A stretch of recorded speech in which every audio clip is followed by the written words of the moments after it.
नमस्कार मंडळी, मी तृप्ती स्वागत करते तुमचं माझ्या चॅनलवर। आज आपण शिमला मिरचीची अगदी झटपट होणारी अशी चविष्ट भाजी बनवायची आहे। ह्याच्यासाठी फक्त आपल्याला कांदा, ओलं खोबरं आणि शिमला मिरची लागणार आहे आणि जिरा आणि हळद आणि मिठाचा वापर होणार आहे आणि अतिशय सुंदर चविष्ट अशी भाजी होणार आहे। ह्याच्यात आपल्याला मिरची वापरायचा नाही आहे, मसाला वापरायचा नाही आहे। तर आपण या सोप्या भाजीची चविष्ट भाजीची रेसिपीकडे वळूया। शिमला मिरची मी घेतलेली आहे, या छोट्या शिमला मिरच्या आहेत त्या मी स्वच्छ धुवून बारीक करून घेतलेल्या आहे। एक मोठा कांदा बारीक करून घेतलेला आहे आणि ओलं खोबरं जे आहे ते किसून घेतलेलं आहे। एक कढई जी आहे ती मी आता मीडियम फ्लेमवर गॅसवर चढवलेली आहे।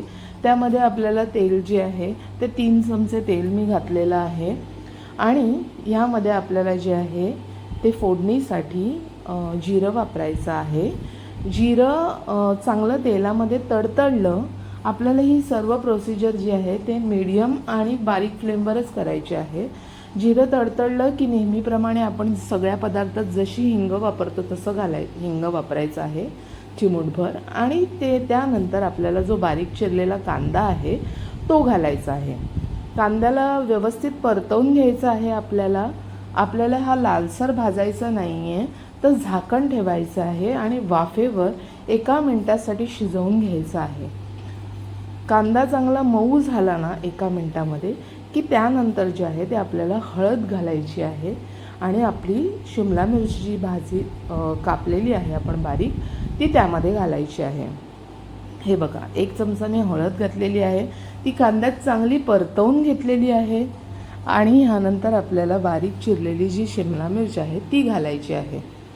ती घातल्यानंतर व्यवस्थित परतवून ह्याच्यामध्ये चवीप्रमाणे मीठ घालायचं आहे। 1 ते 1.5 चमचा मीठ घालायचं आहे। मी 1 चमचा मीठ घातलेला आहे आणि जे आहे परतवून व्यवस्थित आपल्याला वाफवून घ्यायची आहे आणि अगदी 3 ते 4 मिनटं आपल्याला जे आहे ती शिजवून घ्यायची आहे भाजी।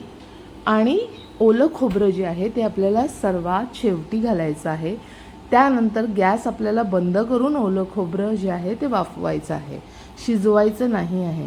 ज्यावेळेस मी पालेभाज्या करते किंवा एखादी वाफवायची असेल भाजी तर मी झाकणावर पाणी घालून शिजवते। तर ही अशी झटपट चविष्ट भाजी होते, सगळ्यांना आवडते। तुम्हाला जर ही रेसिपी आवडली तर लाईक शेअर करा आणि माझ्या चॅनलला सबस्क्राईब करा। धन्यवाद।